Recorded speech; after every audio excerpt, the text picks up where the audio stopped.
どうも、底辺アクアリスト黄昏です。皆さん、前回自分のうちの水槽をすべて ADA にするという動画を出したんですが、覚えていますでしょうか？まだ見ていないという方は、ぜひ概要欄のリンクから見てみてください。ADA の水槽にすべて変えるといっても、全部を新品で変えるわけではないので、ほぼほぼ中古品なんですけどね。それでも全部 ADA に変える準備ができたのは嬉しかったです。そしてその動画の中でもちらっと言ってたんですが、実はかねてから考えていた水槽台の増設を今回行っていこうと思います。もう置くとこねえだろって話なんですが、ないなら作ればいいだけです。というわけで早速やっていくんですが、現在水槽部屋はこんな感じになっており、所狭しと水槽が並んでいる状況です。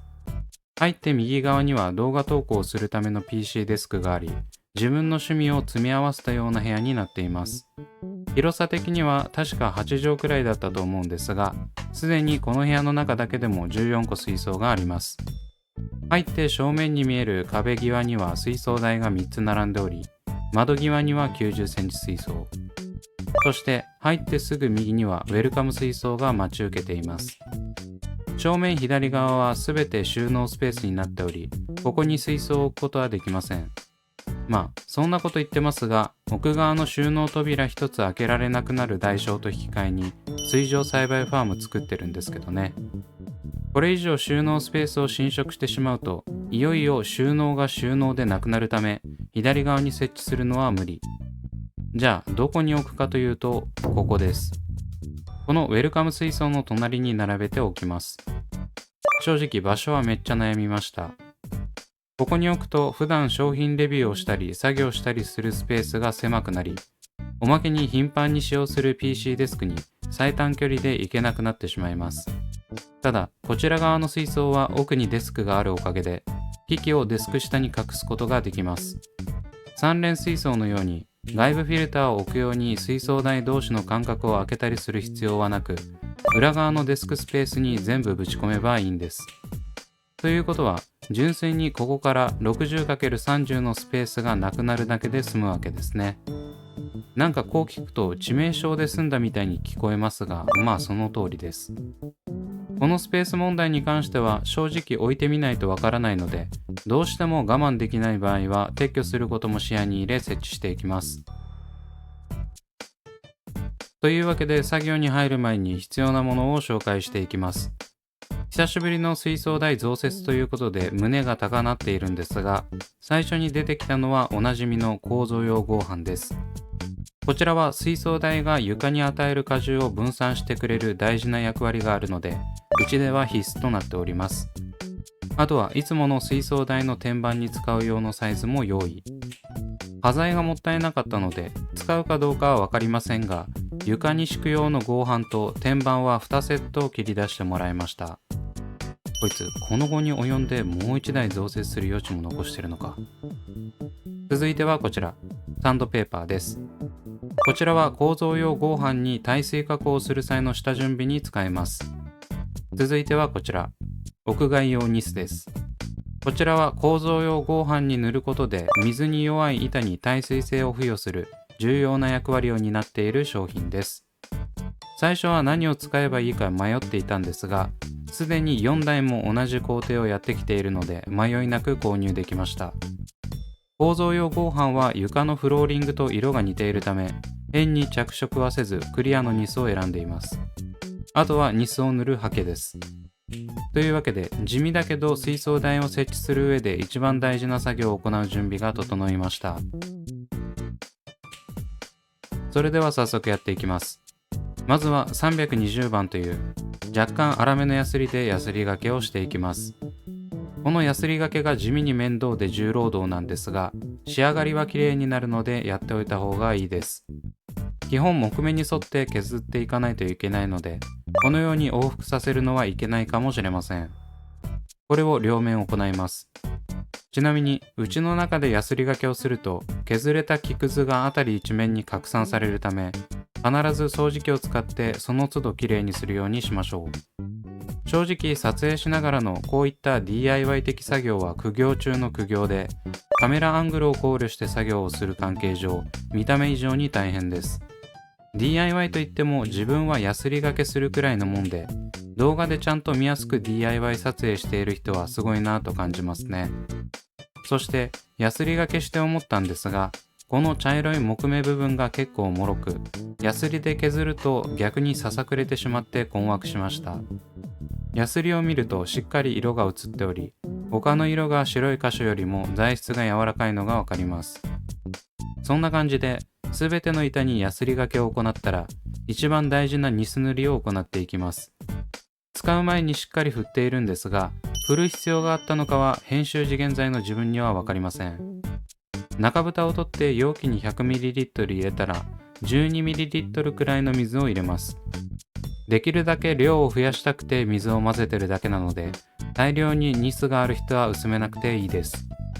なぜ水の量をこれくらいにしたのかも編集時現在の自分にはわかりません。なんかググったら1割増しが限界って聞いたから、それよりちょっと多めにしようとかそんな風に考えてたのかもしれないです。ニスの準備が完了したらひたすらニスを塗っていきます。この時は必ず下に何か敷くようにしてくださいね。じゃないとはみ出した時にニスが床について大変なことになります。もちろん自分はそこら辺もしっかり対策をしており、下に段ボールを敷いています。ちなみに段ボールが小さすぎて結局床にニスがついたのは内緒です。このようにひたすら木目に沿って塗っていきます。本当は映像のように何度も同じところは塗らない方がいいので、皆さんは一塗り一塗り丁寧にやっていきましょう。後の作業は長くなるんで割愛するんですが、数時間しっかり乾燥させた後、400番の細かいヤスリで削り、再度ニスを塗るという工程を2回して終了です。動画では 1,2 分で語ってますが、この作業だけで丸1日使ってます。というわけで、1日かけて下に敷く板と水槽台に置く天板2枚が完成しました。残念なことに下に敷いていた段ボールがニスでくっついてしまい汚くなってます。それ以外は綺麗に塗れたと思います。まあどうせどれもほとんど見えなくなるんで、ちょっと段ボールがついてるくらい大したことはないです。そして出てきたのはメインである水槽台です。こちらは以前から激推ししている超安いジェックスのスチール製の水槽台です。この製品のどこがいいのかは一つの動画でまとめているので、そちらもぜひ見てやってください。個人的にこの水槽台の良さは安さや見た目もあるんですが、一番は上下段に水槽を置くことができるところです。限られたスペースでアクアリウムをやる上では、できるだけ3次元的にスペースを活用したいですからね。その分、面積あたりの荷重が重くなってくるので、構造用合板などで荷重分散しないといけないわけです。これでも足りないくらいですけど。そして置く水槽はこちらの ADA 水槽。以前10個買ったうちの2個です。動画内では新品のものを置いていますが、多分ここには中古のやつを置くと思います。下段はこの30センチキューブ水槽2つなんですが、上は他の水槽台同様60センチ規格水槽。この60センチ水槽も ADA です。もちろん節約のために中古。皆さんは真似しないようにしてください。というわけで、必要なものも大体出揃ったので、水槽台を組み立てていきます。ちなみにこの水槽台はチャームでは購入しておらず、近くのホームセンというかスーパーというか、そんな感じのお店で購入。価格は3000円と、購入当時はチャームより安かったので助かりました。パーツは天板が2つと支柱が4本という必要最低限のものしかありません。工具類は一切いらず、素手だけで組めるのもいいところですね。ちなみに天板は上に設置する方にジェックスのシールが貼ってあります。正直パーツ自体は同じなのでどっちを上にしてもいいんですが、セオリー通りに行くならシールがついている天板を上にしましょう。それでは組み立てていきます。まずは4本の支柱を下段の天板に差し込んでいきます。この時支柱が内側を向くと思うんですが、合成を高めるためにあえて斜めにしているだけなので気にしないでください。続いて若干内側に向いている支柱を広げながら天板の穴に合わせていきます。この時左右どちらかを一気に入れ込むときれいに差し込めない可能性があるので、左右交互に少しずつ入れ込んでいきましょう。以上で完成です。超簡単で拍子抜けしますよね。下に敷く構造用合板は1日かかるのに、肝心の水槽台はものの数分でできるんだから笑っちゃいます。というわけで水槽台を設置していきます。先ほどお話ししたように、フィルターなどの機器は奥のデスク下に収納するため、隣の水槽台とはゼロ距離で置きます。ぴったり合わせたら、このように天板に両面テープを等間隔で貼ります。これは上に乗せる構造用合板がずれないようにするためです。おそらく水を張った水槽を置けばずれることはないと思うんですが、スチールの上は滑りやすいので念のため。失敗すると面倒なので一発でバチッと決めます。上段にも同じように両面テープを貼り、合板を乗せれば OK。こんな感じで綺麗に置くことができました。やっぱり機材を統一するとまとまりがあっていいですね。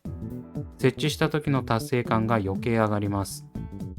最後に下に水槽用マットを敷き、水槽を置けば完成です。ちなみにこの60センチ用マットは中古水槽を買った時についてきました。型がついてなく最初からまっすぐだったので助かります。オールガラスなんで割らないように慎重に置きました。下段の30センチキューブ水槽は仮置きということで、水槽用マットは後日敷いておきます。というわけで完成した映像がこちら。地味にライトスクリーンが設置されていますが、こちらは近々レビューしたいと思ってるちょっと変わったライトスクリーンなのでお楽しみに。こうやって水槽台がぴったり並んでいるのを見るのは最高ですね。正直だいぶスペースは狭くなりましたが、このアクアリウムやってる感が最高に楽しいです。何でもそうですけど、やりたいことをやれた時が一番嬉しいですよね。おそらくこれ以上は物理的にもスペース的にも水槽を増やすことはできないと思いますが、これだけでもやれる幅が広がったので良かったです。まだここに置いてある水槽の中身は空ですが、全部の水槽をレイアウトしていきたいですね。一気に3個水槽が増えたということで、この部屋の中だけで合計17個もの水槽がひしめくことになりました。これで来たる冬もお肌に潤いを保ったまま動画編集ができそうです。こんな感じでまだまだ計画は始まったばかりなのでワクワクが止まりません。この水槽台の水槽がどういう風になっていくのか気になる方はぜひチャンネル登録してお待ちください。というわけで今回はここまで。Twitter と Instagram もやっておりますのでそちらも見ていただけると嬉しいです。それではご視聴ありがとうございました。